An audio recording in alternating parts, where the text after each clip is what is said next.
Voilà, donc je continue cette série de messages et on la termine sur l'autorité des Écritures dans ta vie. On a commencé une série de messages il y a quelques semaines maintenant où nous parlions de la Bible et non pas de l'autorité que nous avions grâce à la Bible, mais de l'autorité que la Bible a sur notre vie.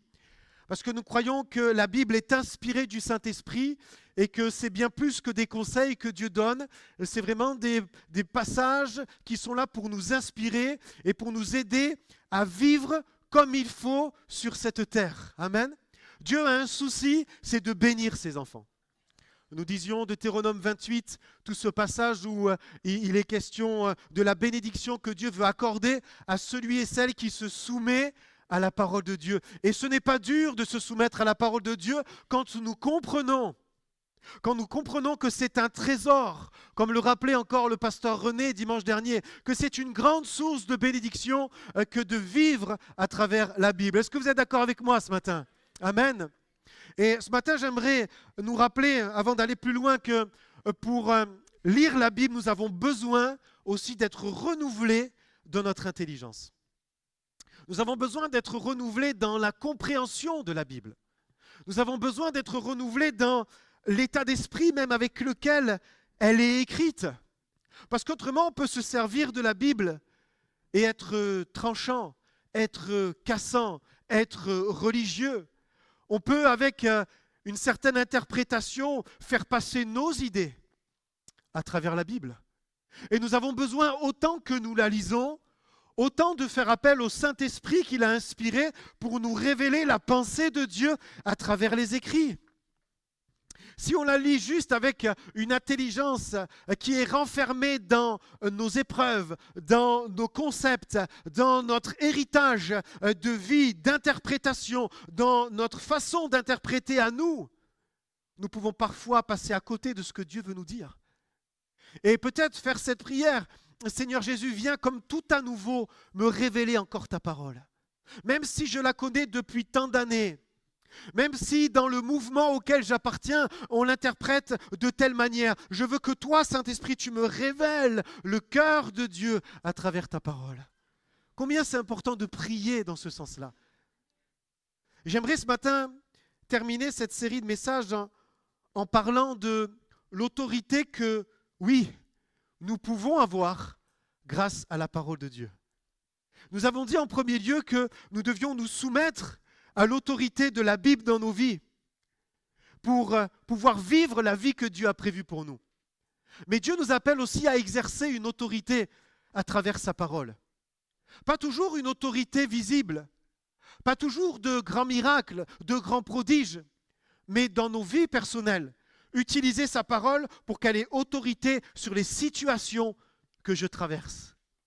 Et cela n'est pas possible si d'abord je ne me soumets pas à la parole de Dieu.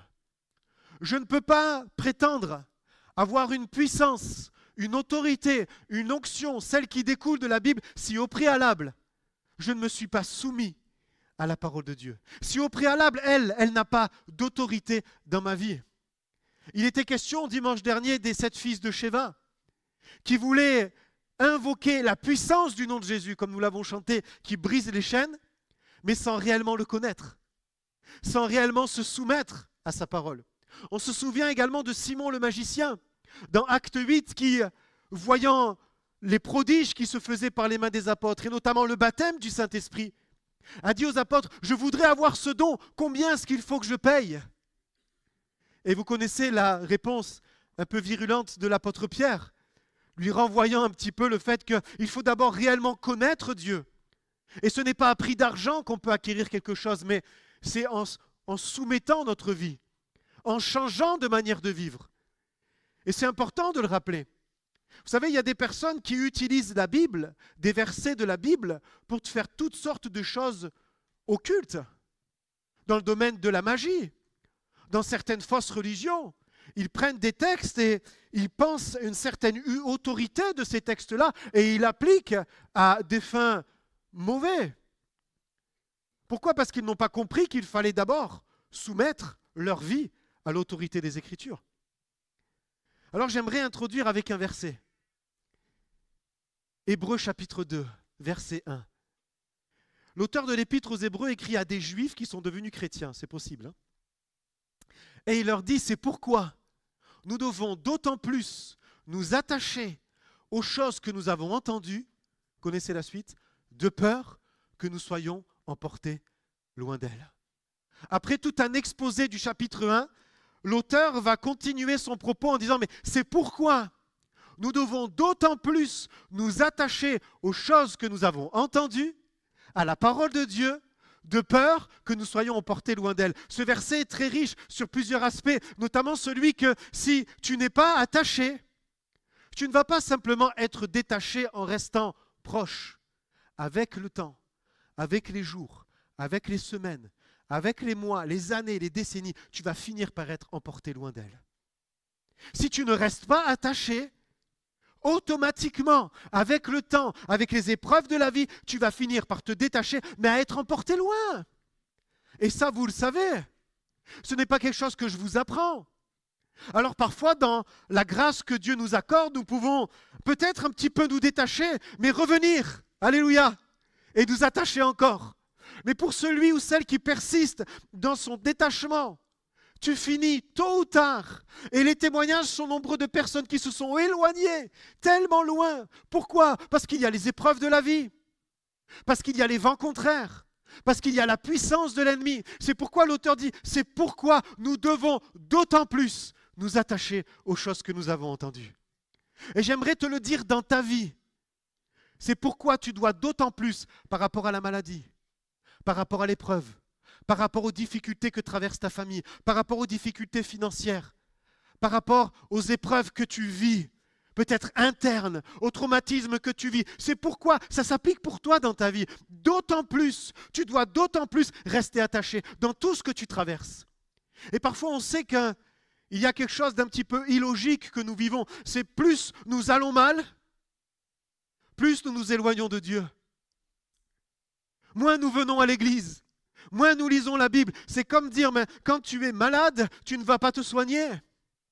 C'est pour ça que l'auteur prend le contre-pied et dit, mais d'autant plus, dans l'état actuel des choses que tu traverses, tu dois être attaché à Dieu. Rien ne peut être attaché aux choses que tu as entendues. Autrement dit, c'est un lien direct avec la parole de Dieu. Tu dois rester attaché, parce qu'autrement, tu vas t'éloigner. Il y a à peu près une quinzaine d'années, je rentrais pour la première fois dans l'océan. Je n'avais jamais été dans l'océan. Je m'étais toujours baigné dans la Méditerranée. Et on m'avait dit que c'était puissant. Et c'est vrai que c'est puissant pour ceux qui connaissent. Mais je suis rentré à un endroit, j'ai juste été au niveau des genoux, et je suis sorti 100 mètres plus loin sans même me rendre compte. Et quand je cherchais les serviettes, j'ai dit à ma femme, mais c'est incroyable, la puissance de l'océan. Si tu n'es pas vraiment ancré, tu vas être amené, sans t'en rendre compte, loin du plan de Dieu pour toi. Et l'auteur dit, c'est pourquoi. Beaucoup de chrétiens me disent, et on le sent, mais on sent que Jésus revient.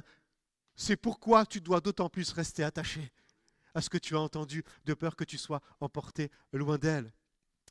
J'aimerais ce matin développer un passage de la vie de Jésus. Ça, c'était l'introduction.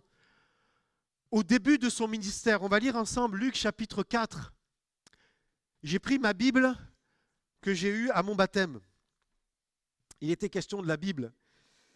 Et certains peuvent penser, oulala, ce matin, il a la Bible, on va vraiment lire la parole de Dieu. Un jour, vous savez ce que quelqu'un m'a dit? À la sortie du culte, c'est à peu près 2 ans. Il m'a dit, mais ce matin, t'as pas prêché sur la Bible. Pourquoi? Parce que je n'avais pas la Bible. Alors j'aimerais te dire, si tu en es là, il n'y a plus grand-chose à faire. Je dis, mais j'avais une tablette. Mais tu sais, la tablette, elle est dans la parole de Dieu. Tu sais, les versets que tu as vus, ça venait de la Bible. Alors ce matin, peut-être que pour certains, je suis plus spirituel parce que j'ai ma Bible.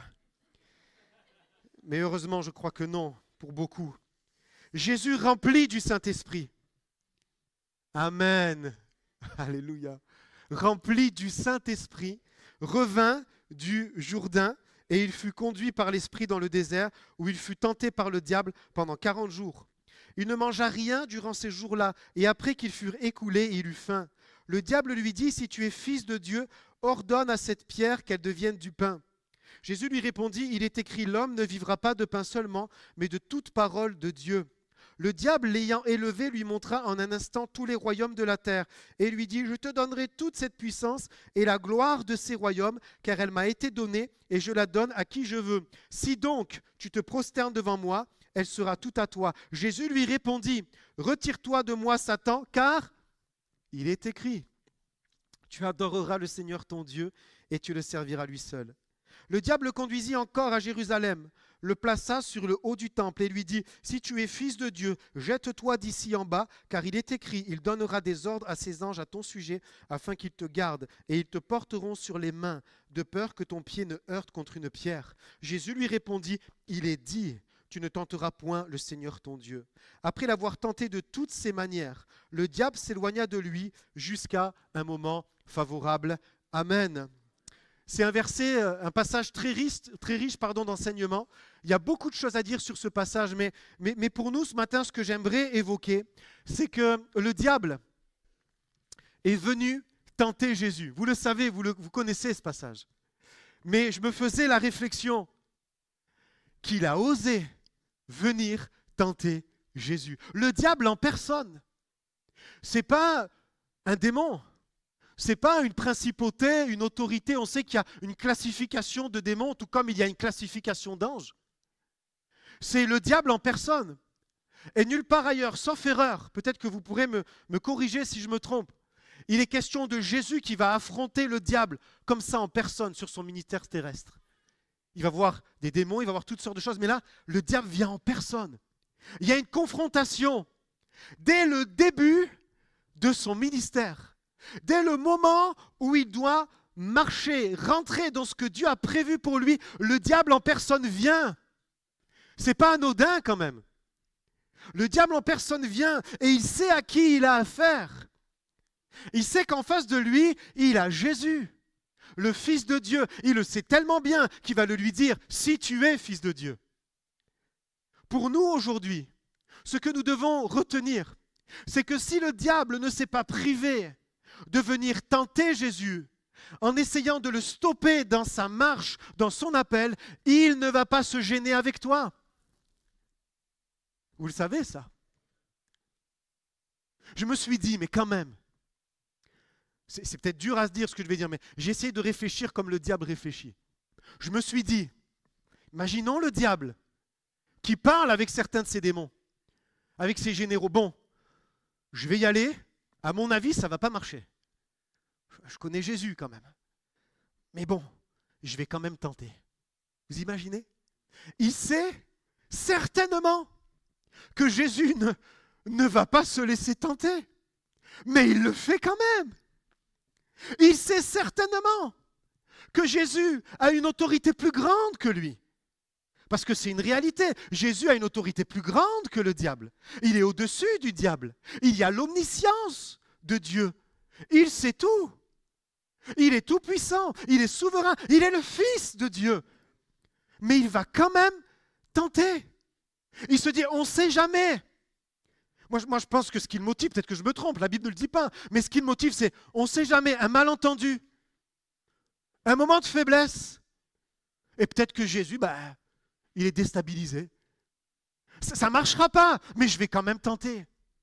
Vous imaginez ce qu'il est prêt à faire face au Fils de Dieu qui a tout pouvoir, toute autorité. Et j'aimerais te dire que dans ma vie, il fait la même chose. Dans ta vie, il fait la même chose. Il ne sait pas si ça va marcher, parce qu'il n'est pas omniscient. Il ne sait pas si tu vas faiblir. Il ne sait pas si tu vas renier. Il ne sait pas si tu vas fauter, mais il tente quand même. Et j'aimerais te dire, il ne se force pas. J'imaginais le diable, il ne se dit pas, mince, aujourd'hui, il faut encore que j'aille tenter les chrétiens. Il faut encore que je le fasse. Non, c'est dans sa nature. Vous savez comment on l'appelle? Le tentateur. Autant on dit que Dieu est amour, que c'est sa nature, qu'il aime, qu'il ne se force pas à aimer. Dieu ne se force pas à t'aimer. Il t'aime, il est amour. Autant c'est la nature du diable de tenter. Il ne se force pas.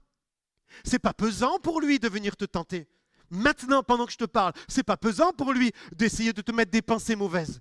Ce n'est pas difficile pour lui. Il le fait. Et en plus, il a toute une armée derrière qui le font sans se forcer. Mais la bonne nouvelle, c'est que Jésus est resté victorieux. Alléluia. Amen. Et sa victoire, c'est ta victoire. Amen. On voit bien sûr que Jésus était rempli du Saint-Esprit. En plus, il vient quand même le tenter à un moment où on pourrait dire Jésus est au maximum. Il y a eu la révélation, le Père, le Fils, le Saint-Esprit qui descend. Tout le monde entend celui-ci est mon Fils bien-aimé. Il est rempli du Saint-Esprit. Qu'est-ce qu'il est amené après à faire? Il accepte d'aller 40 jours dans le désert. Alors ce n'est pas 40 ans, mais c'est quand même long. 40 jours d'épreuve. Est-ce que tu es éprouvé en ce moment? Jésus a été éprouvé 40 jours sans manger. Et là, vous savez, il n'y a que 3 tentations qui sont nommées. Mais il a été tenté pendant 40 jours, matin, midi et soir. Il y a eu des tentations pendant 40 jours. Une pression tellement difficile à tenir que lui seul pouvait tenir. Il fallait qu'il soit rempli avant, sinon il n'aurait pas tenu. Il a dû être éprouvé. Il a dû être remis en doute dans son identité. Si tu es, il n'a pas dit que 3 fois si tu es fils de Dieu. Il a dû le dire du matin au soir. Tu n'y arriveras pas. Découragement, découragement. Et pourtant, il a tenu. Alléluia. Dans ton épreuve, oui, tu peux lever les bras. Laisse-le lever les bras, c'est pas grave. Alléluia. Dans son épreuve, il a été victorieux et dans la tienne aussi. Amen. Moi, je le crois, ça. Mais ce que Jésus a fait, c'est interpellant.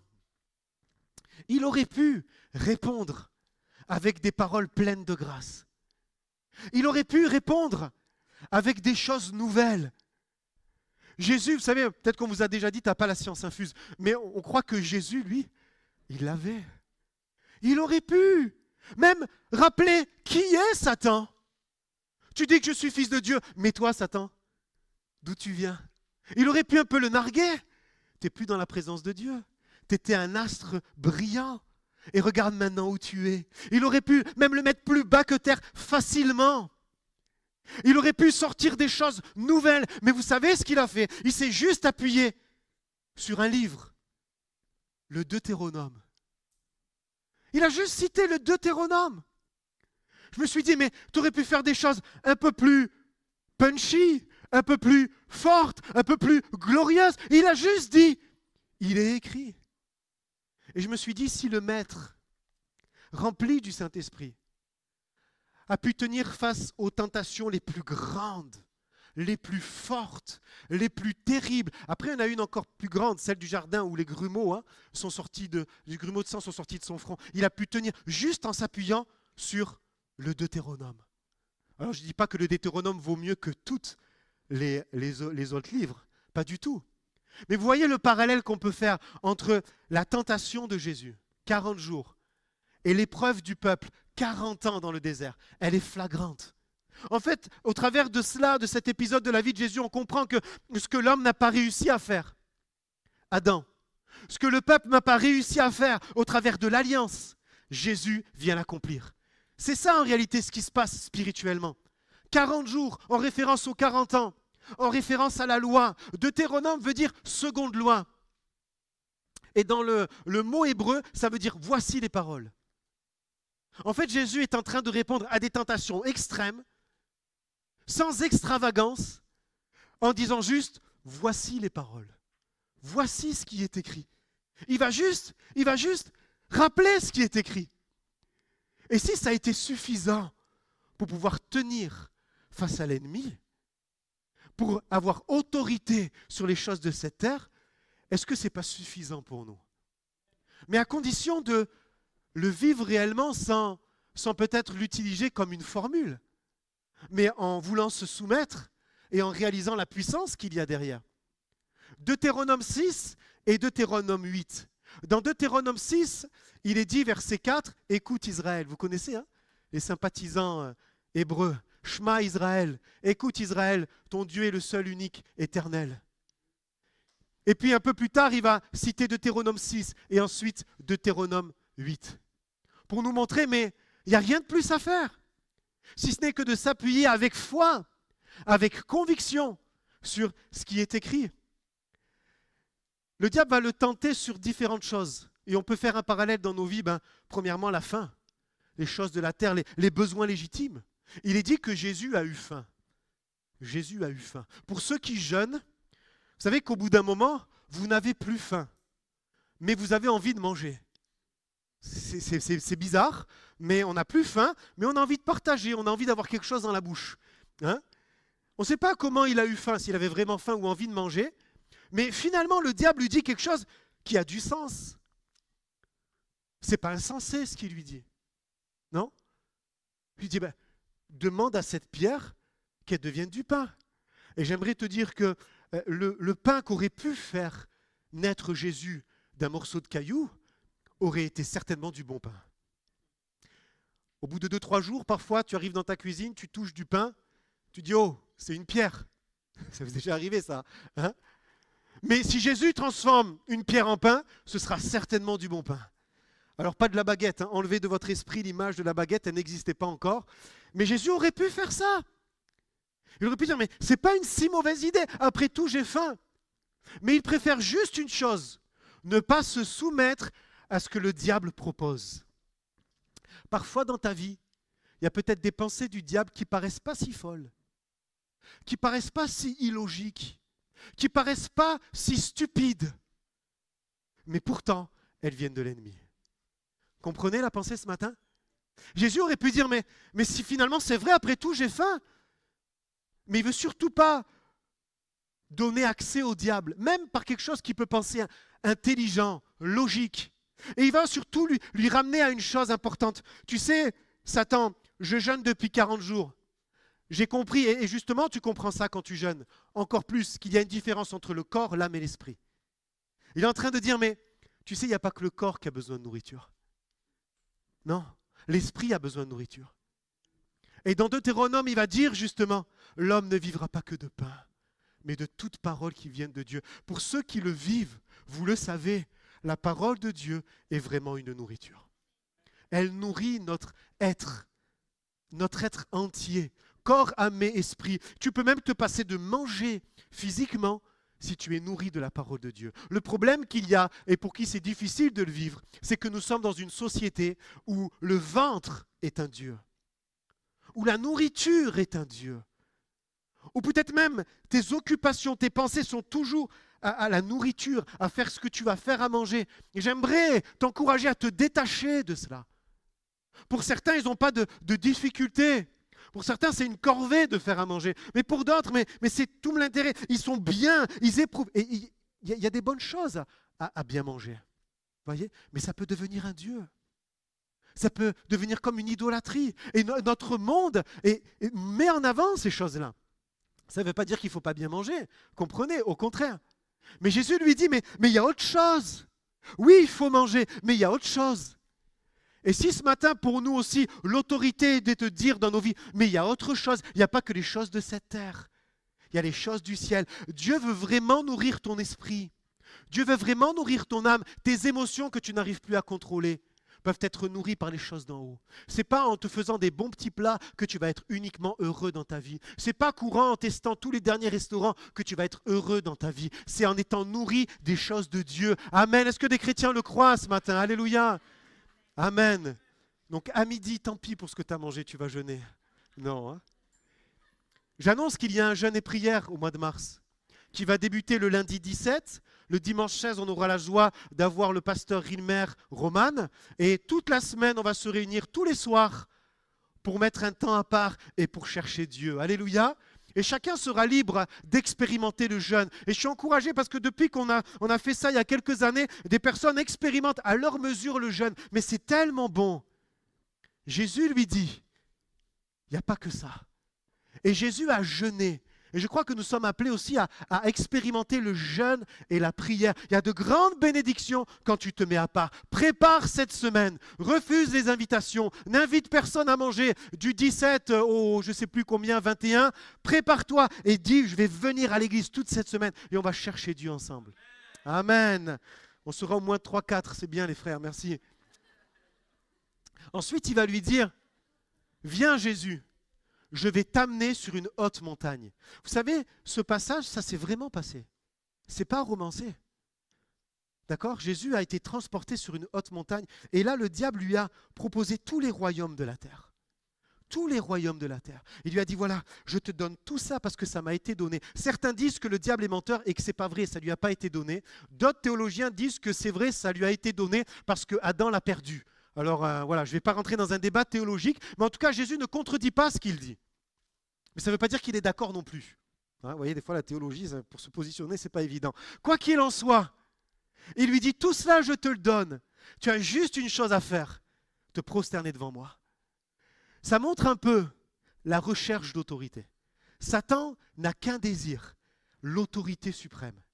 Si Jésus fléchit le genou devant lui, il a ce qu'il a tant convoité depuis des centaines ou de milliers d'années, je ne sais pas quand la chute s'est faite, mais depuis tellement de temps. Il veut juste être au-dessus de Dieu.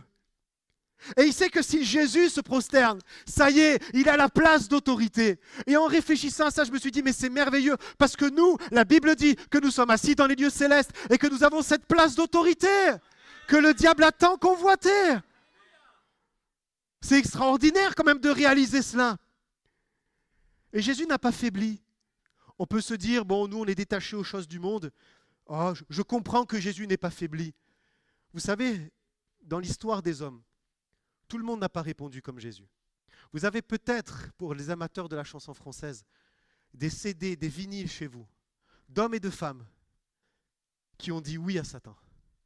Je veux la gloire des hommes. Je fais un pacte avec toi pour avoir la gloire des hommes. Vous les connaissez, hein? Vous connaissez, c'est passé sur des reportages. Il l'avoue sans aucun problème. Je fais un pacte avec Satan, mais j'ai la gloire des hommes. C'est pas si facile de dire non. Même au milieu de nous, des millions d'euros, la gloire face à ton éternité. Pas sûr qu'on fasse le bon choix, à part si tu es rempli du Saint-Esprit. Mais si ce n'est pas le cas, si tu commences à te détacher, comme j'ai dit au début, tu risques d'être emporté loin. Il y a même des chanteuses qui ont avoué, en fait, pendant que je suis sur scène, c'est mon alter ego, c'est pas moi. Mon alter ego, ça veut dire c'est le démon qui me possède. Et toi, nous, parfois on les regarde, mais pendant qu'elles sont en train de chanter, elles sont possédées. Ah, je dénonce rien, c'est eux qui le disent. Ça commence par un B, ça finit par un C, si vous voyez peut-être qui c'est. Mais c'est une réalité. C'est une réalité. Tout le monde n'a pas dit non à Satan. Il y en a qui me regardent comme ça, mais c'est qui? Beyoncé, pour ceux qui n'ont pas compris. Mais c'est une star, voilà. Elle est loin, elle est aux États-Unis, elle ne portera pas plainte contre moi, elle ne m'attaquera pas pour diffamation. De toute façon, c'est elle qui l'a dit. C'est pas facile de dire non. C'est pas facile de dire non. Et regardez même dans nos vies, si on le ramène à nous, allez, une petite promotion, allez, 500 € sur la paye. Et puis, tu dois faire ceci, tu dois faire cela. Des choses qui peut-être sont contre tes valeurs chrétiennes. Ou alors tu sais que ça va être au détriment de ton service pour Dieu, de ta famille. Oui, mais quand même, 500 €, 1000 €. 1500 €. Moi, des fois, j'aime bien jouer comme ça avec mes enfants parce que dès leur jeune âge, ils parlent d'argent. Donc, vu qu'ils ont une paye tous les mois, je leur donne 10 € pour des tâches ménagères. Je dis, pour combien tu le fais ça? Pour leur montrer que finalement, beaucoup de choses peuvent s'acheter dans la vie. Et si tu ne sais pas qui tu es, si tu es fils, alors tu peux facilement succomber à des tentations. Toute la gloire du royaume. Jésus aurait pu se dire même, bon ben, si du coup c'est tout à moi, je vais tous les convertir, vu que j'ai autorité sur eux. Mais non, ça ne marche pas, parce qu'il y a des lois spirituelles. Il va refuser cela aussi. Juste en disant que tu adoreras le Seigneur ton Dieu. Juste ça. Parfois, vous savez, on peut adorer des personnes. On peut adorer des systèmes. On peut adorer des choses. Et je réalisais en méditant cela, mais l'argent, c'est un Dieu. C'est presque le seul Dieu que Jésus va évoquer, ça me vient là, Mammon. Soit Mammon, soit Dieu. Et si on devrait sonder nos cœurs, l'argent, c'est parfois un problème. Pour savoir si tu as un problème avec l'argent, regarde ce que tu donnes à Dieu. Regarde ta générosité. Regarde si on te dit qu'il y a une réunion payante. Ah, une réunion payante, 15 €. Ah non, mais j'ai un problème avec l'argent, moi je ne veux pas ça. Vous voyez? C'est pas si loin de nous parfois. C'est pas si loin de nous les choses qui peuvent prendre autorité sur Dieu. Ou alors, pas vraiment la place de Dieu, mais pas loin quand même. Pas loin quand même. Jésus va dire, moi je veux juste adorer Dieu. Alors, quand il dit ça, il est en train de dire, non seulement j'adore Dieu, mais en réalité, je ne me soucie pas des choses de cette terre. je ne me soucie pas des choses de cette terre. Et c'est un combat parfois, quand tu dois gérer un budget, quand tu dois gérer des finances, quand tu vois que c'est difficile. C'est un combat, l'inquiétude est là parfois. Et Jésus est en train de dire, mais si j'ai le vêtement et la nourriture, comme dira l'apôtre Paul, cela me suffit. Ça ne veut pas dire qu'il ne faut pas avoir d'ambition et être bien financièrement, pas du tout. Mais il ne faut pas que ça prenne la première place. Je veux juste adorer Dieu. Et il s'est prosterné devant son Dieu et non pas devant l'ennemi. Et puis troisièmement, il va l'amener sur le haut du temple. L'historien Flavius Joseph essaie de décrire l'endroit où Jésus a été amené par Satan sur le haut du temple avec un précipice dessous. Il y aurait à peu près 130 mètres. C'est pas rien, hein? Et qu'est-ce qu'il lui dit? Il lui dit, saute. Si tu es fils de Dieu, saute. Elle n'a pas tellement d'intérêt, cette tentation, non? Hein, quand on y réfléchit comme ça, on se dit, mais c'est quoi l'intérêt de tenter Jésus sur ça? Et que va faire le diable? C'est la seule fois où il est rapporté dans les Écritures qu'il va se servir de la parole de Dieu. Psaume 92. Le diable connaît la Bible. Le diable connaît la Bible. Et parfois sans même le savoir. Il a peut-être mis des pensées qui paraissaient spirituelles et pourtant qui venaient de lui. La différence qu'il y a dans nos vies, avec ce moment-là de la vie de Jésus, c'est qu'il affronte le diable de face. Il le voit, il sait qui il est. À la limite, il est préparé. Ce qui est plus difficile dans nos vies, c'est quand il se déguise. C'est quand tu n'es pas face à lui. C'est quand tu ne sais pas si c'est une attaque du diable ou pas. Si tu identifies dans ta vie une attaque du diable, tu peux le repousser. Mais quand c'est subtil, quand c'est une pensée, quand c'est inversé, quand c'est une fausse prophétie, quand c'est des choses qui viennent comme ça, qui paraissent spirituelles, c'est plus difficile à discerner, oui ou non? C'est vrai, hein? Moi, je préfère que le diable arrive et qu'à la limite, il m'affronte dans la nuit et que même si je vois quelque chose qui me fait peur, que peut-être quelque chose de sournois qui veuille m'éloigner de la parole de Dieu, m'éloigner du plan de Dieu pour moi. C'est plus difficile. Et là, il est face à lui et on peut se dire, mais quel est le sens de cette tentation? Pourquoi Jésus sauterait? Et je me suis dit, j'ai trouvé une chose qui m'a fait du bien, qui m'a parlé à moi d'abord en premier. Quand il dit, voilà, saute, et puis il est marqué, psaume 92, que les anges vont venir te porter, il est en train de dire, mais regarde, tu peux avoir la révélation de tout le peuple. Parce que Jésus qui saute, ça se voit. Et Jésus qui est retenu par des anges, tout le monde va le voir. Et finalement, il est en train de dire, mais regarde, tu peux avoir la gloire, et ils peuvent te reconnaître comme le Messie sans passer par la croix. Il est en train de dire ça parce que nous sommes dans une religion, dans une société très religieuse, où on connaît le psaume, et on sait que celui qui peut être porté par les anges, ça ne peut être que le Messie. Il est en train de dire, pas besoin d'aller à la croix. Et l'ennemi, parfois, par des versets, et je sais parce que je l'ai vécu dans ma vie, où le diable, par des versets, veut m'éloigner du but. Veut m'éloigner du but. Dieu, regarde, tu peux vivre plus ou moins la même chose sans aller dans le but que Dieu t'a confié. Et si nous le vivons, vous le vivez aussi. Et puis après, je me suis dit, mais ça veut dire quoi tenter Dieu finalement? Puisqu'il est dit, tu ne tenteras pas l'Éternel ton Dieu. Et je me suis dit, dans ma vie, tenter Dieu, ça peut se résumer à, Seigneur, bon, je ne suis pas sûr que tu m'attendes là, mais j'y vais quand même, et je sais que tu es bon, tu vas me secourir. C'est ça, tenter Dieu. Oh, et je me suis dit, mais je l'ai déjà fait, ça. J'ai déjà fait. Bon, j'y vais quand même, allez, bon, on mettra ça sur le coup de ceci, sous le coup de cela, sous l'occasion qui se présente, et puis si c'est pas bon, tu me gardes. Si c'est pas bon, tu me protèges. C'est ça, tenter Dieu. Et on l'a tous fait. On l'a tous fait un jour ou l'autre dans nos vies, ou on va le faire. Et je me suis dit, mais vous savez, il y a une sécurité, quelque chose qui peut te préserver mieux que des anges. Et parfois, on est là, on est comme à la place de Jésus, allez, on est dans le vide, et puis on crie à Dieu, des anges, Seigneur, des anges. Tu t'es mis toi seul dans ce beau drap, et tu dis, Seigneur, qu'il y ait des anges qui viennent. Et Jésus, il était juste là, mais il y a une solution toute simple. Ne saute pas. C'est tout. Tu ne dis pas plus que ça. Tu n'as pas besoin que des anges viennent pour te protéger. N'y va pas. Ne t'associe pas avec cette personne. Refuse. Dis non. Retire-toi. C'est beaucoup plus simple. Dans ce passage de la vie de Jésus, c'est un passage très simple en réalité. C'est très très simple. Il ne fait pas des choses folles. Il dit ce qui est marqué et il attend que ça se passe. Il a confiance en Dieu et c'est tout. Et je me suis dit, mais parfois, comment on peut compliquer les choses? Nous-mêmes. Allez, moi, comment je peux compliquer les choses? Allez, Seigneur, tu es là, tu es Dieu, tu es tout-puissant. Il ne faut juste pas y aller. C'est tout. Et Dieu dit, mais regarde comme tu vas être en sécurité. Vous savez parfois pourquoi on est tenté de le faire? Parce qu'on veut payer pour voir. On veut savoir si jamais. Hein, c'est comme si, allez, on ne sait jamais, un coup de bluff, peut-être que ça peut marcher, peut-être que ceci, peut-être que cela. On veut voir, on ne sait jamais. Mais Dieu te dit, mais moi, de toute façon, j'ai un plan déjà. Il vaut mieux pour toi que tu n'y ailles pas. Et parfois, on se dit, mais on a sauté, les anges ne sont pas venus, on s'est fracassé, et qu'est-ce qu'on dit? Eh bien voilà, Dieu ne m'a pas secouru. Et c'est de la faute de Dieu. Et parfois, tu peux t'éloigner. Tu peux t'éloigner vraiment de Dieu à cause de ça. Et je suis sûr qu'au milieu de nous, peut-être sur Internet, des personnes se sont éloignées parce qu'ils sont rentrés dans une affaire, parce qu'ils ont fait des choses, parce que c'était ça justement, il ne fallait pas tenter Dieu, et ils ont tout perdu, et maintenant, Seigneur, c'est ta faute. Ou pire encore, c'est l'Église. Ou mieux encore, c'est le pasteur.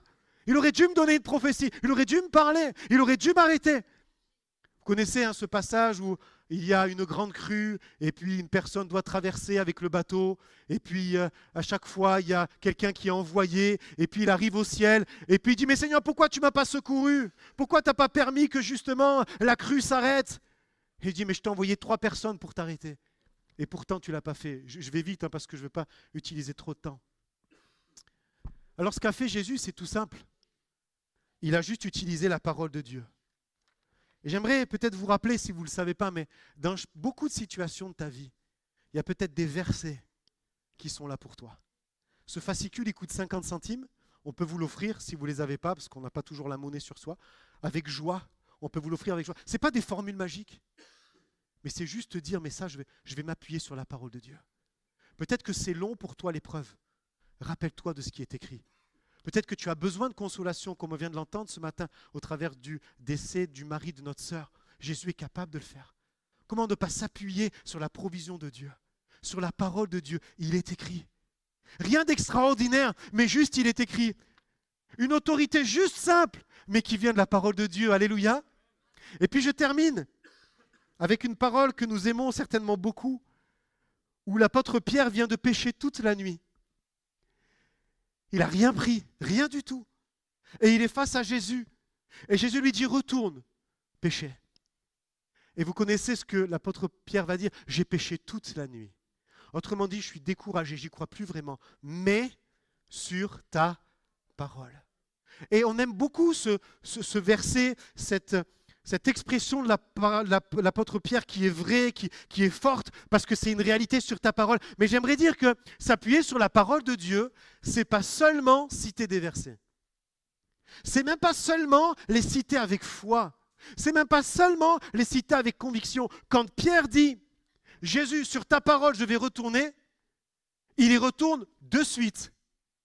Après toute une nuit à ne rien avoir pris, après la fatigue, après peut-être le regard de ses associés qui ne comprennent pas pourquoi il faut qu'il y retourne maintenant. Il n'a pas dit j'y retourne, mais ce soir à la tombée de la nuit et je vais d'abord me reposer.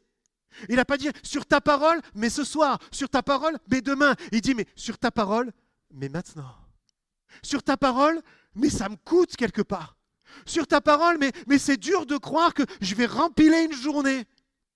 Et en plus, il va vivre une chose glorieuse. Mais il fallait les tirer, les poissons. Il fallait les vider après. Bon, je ne sais pas s'il est vidé, mais il fallait tout stocker. Autrement dit, il a une double journée incroyable. Vous savez, la bénédiction de la parole de Dieu, elle amène aussi un sacrifice. Ça va te coûter aussi. C'est une réalité aussi. Sur ta parole, ce n'est pas juste sur des mots, mais il faut que tu le saisisses maintenant. Sur ta parole, c'est pas je me jette quand même et on verra bien ce qui arrive. C'est non, Seigneur, je refuse. Je dis non. Je reste ferme. C'est ça aussi sur ta parole. Et c'est ce qui a amené le miraculeux. Et le miraculeux a amené le travail. Eh oui. Vous savez, dans l'histoire des réveils des églises, c'est merveilleux des milliers de personnes, mais c'est beaucoup de travail. C'est tout le monde qui doit contribuer. C'est d'un coup des pasteurs qui doivent se lever, des aides, des personnes qui doivent venir tout le temps. Imaginez qu'il y ait un réveil et qu'il y ait des réunions tous les soirs. Il faut faire le ménage tous les soirs. Vous imaginez? La bénédiction, elle amène toujours un travail. Elle amène toujours un sacrifice. Mais en même temps, c'est tellement merveilleux de voir la puissance de Dieu qui est attachée à sa parole. Alléluia. Est-ce que tu veux vivre ça dans ta vie? Est-ce que tu veux que la parole de Dieu devienne réelle pour toi et que tu n'ailles pas chercher de grandes révélations? Si ce n'est, il est déjà écrit et je me confie en toi. Jusqu'à un moment favorable, il est dit. Le diable va se retirer jusqu'à un moment favorable. Il attend toujours le moment favorable. Mais qu'on puisse lui dire ce matin, il n'y aura pas de moment favorable. Parce que même dans les moments qui te paraissent favorables pour toi, ils sont favorables pour moi pour te résister. Alléluia. Par la parole de Dieu. Alléluia. Est-ce qu'on peut fermer nos yeux quelques instants et prier et dire Seigneur, merci pour ta parole. Merci pour l'autorité qu'elle a dans nos vies. Où tu nous appelles, comme nous l'avons dit ces derniers dimanches, à vivre en paix, à être dans l'amour, à ne pas mentir, à se soumettre à ta parole. Mais également, Seigneur, l'autorité que nous pouvons avoir face à elle, dans nos combats, dans nos luttes, dans nos difficultés, dans nos épreuves, Seigneur, dans les tentations du monde, dans les choses qui sont là et qui veulent nous déstabiliser. Nous voulons faire comme toi, Jésus. Nous nous adressons à toi, Jésus. Nous voulons simplement faire comme toi et nous rappeler qu'il est écrit, que tout est déjà écrit, Seigneur, et que à chaque tentation, à chaque difficulté, il y a une réponse que tu as déjà écrite dans ta parole pour que nous puissions rester victorieux et mener la vie que tu as prévue pour nous. Garde-nous de nous refroidir. Garde-nous de nous éloigner. Garde-nous de manquer le but. Et peut-être quelqu'un qui est là pour la première fois, qui n'a pas encore accepté Jésus. Est-ce que tu veux simplement demander au Seigneur de venir dans ta vie? Je vois beaucoup de nouvelles personnes ce matin et simplement te donner peut-être l'occasion de dire je ne comprends pas tout, je ne saisis pas tout. Pour moi, la Bible, ça me fait même peur. C'est tellement gros, c'est tellement grand. Mais j'ai compris une chose ce matin, c'est que c'était bon pour moi. C'était bon pour ma vie, c'était bon pour mon couple. Et je veux simplement laisser Jésus venir dans mon cœur.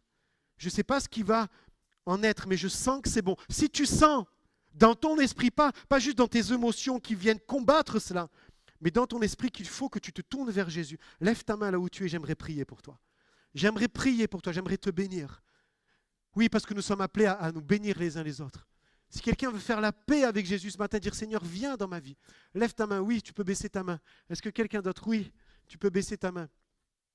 Oui, vous pouvez baisser votre main. Quelqu'un qui a besoin de Jésus encore. Oui, tu peux baisser ta main. Seigneur, nous prions et nous te disons merci parce que tu es venu chercher. Tu es venu chercher même ceux qui ne te cherchaient pas. Et Seigneur, tu bénis tous ceux et celles qui ont levé leurs mains, ceux et celles qui peut-être ne l'ont pas fait, mais qui disent, viens Jésus dans mon cœur. Viens Jésus dans ma vie. Viens par ta parole me restaurer, me consoler. Seigneur, j'ai besoin de toi. Je veux marcher avec toi. Et tu le feras, Seigneur. Et tu es si bon pour nous. Nous pouvons que te remercier. À toi toute la gloire. Seigneur, garde l'Église. Garde les frères et sœurs. Que personne ne se détache de ce qu'ils ont entendu. Dans ces semaines, dans ces mois qui arrivent, des choses vont vouloir te déstabiliser. Le diable va attendre un moment favorable. Mais tu es prêt, tu es prête. Tu es comme ce soldat qui a revêtu l'armure et qui dit, moi, je vais juste m'appuyer sur sa parole, qui est une épée à double tranchant. Et je vais dire, il est écrit. Quand il viendra me tenter, quand il viendra me déstabiliser, je me rappellerai et compte sur une assistance de choix, celle du Saint-Esprit, pour te rappeler tout ce qui est marqué. Il était rempli du Saint-Esprit. Et c'est le Saint-Esprit, nous le croyons, qui est venu lui rappeler toutes ces choses-là. Oh Saint-Esprit, viens nous rappeler ce qui est écrit. Viens nous aimer, de nous donner d'aimer ta parole et nous rappeler ce qui est écrit. Et bénis ton Église. Garde l'Église de Narbonne, Seigneur. Bénis chaque famille. Ceux qui ne sont pas là ce matin, encourage-les et fortifie-les par ta parole. Au nom de Jésus. Amen.